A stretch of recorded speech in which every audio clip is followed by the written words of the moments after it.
So let's dive into marketing. That's obviously your core. I'm not a marketer. I've somehow became a marketer working with FreeUp, but I've never done real marketing for e-commerce. I ran an Amazon business. I did marketing on Amazon. And even back when I did Amazon, there was no external traffic, like running Facebook ads to Amazon. That didn't exist. So when you come into a business and you've run lots of different e-commerce business and you look at these thousands of SKUs, how do you create that marketing plan? What's the starting point? Walk us through that. Oh, great question I love. So the starting point for me with any marketing plan and working out, so you're working out what you're going to do for the next quarter. Right. Back when I started, we'd look at the whole year, but that's just insane these days. So we'll look at the next 3 months. One quarter is pretty normal. Yeah, quarter's pretty normal. I mean, you've probably got your eye out for like the Black Friday and the Christmas stuff, but the detail you'd only do a quarter at a time these days.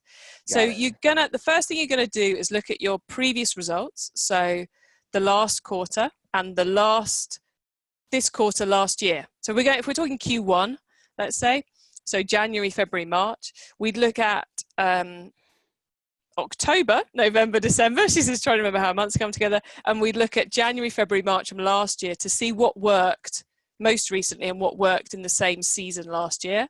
And then take those marketing methods that were strong. So maybe we're talking email, we're talking Facebook, maybe Facebook ads.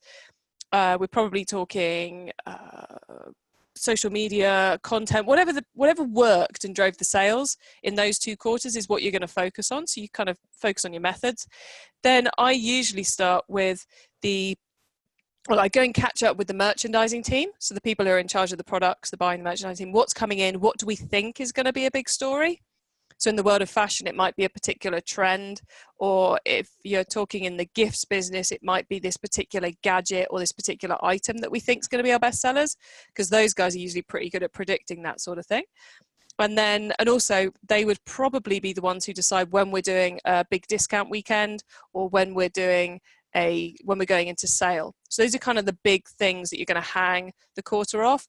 And then underneath that, we're then tasked in marketing with what we're actually going to say in each email and what the focus of the Google ads is going to be and what the Facebook strategy is going to be. And so we have to work all that up, test and measure as we go through the season to make sure we're making the right decisions, we're improving things. And of course, we also have lots of ongoing builds we have to do, like the automation.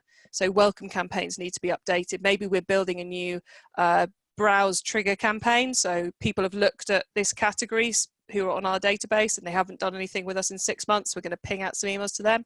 So all that kind of, I suppose, asset building element of marketing rather than the things which are happening now, that has to go on as well. So it's a massive juggling act, but a very satisfying one. And not only is it massive on the work, but it's probably a lot of people, right? You've got the graphic designers, you got the writers, you got all these people, you're up here directing it. You know, they're trying to apply a Google ads mechanism to Facebook ads, and they just work too differently. So I think that's one thing which you can still get ahead of the pack, still get ahead of your competitors if you're doing Facebook ads well.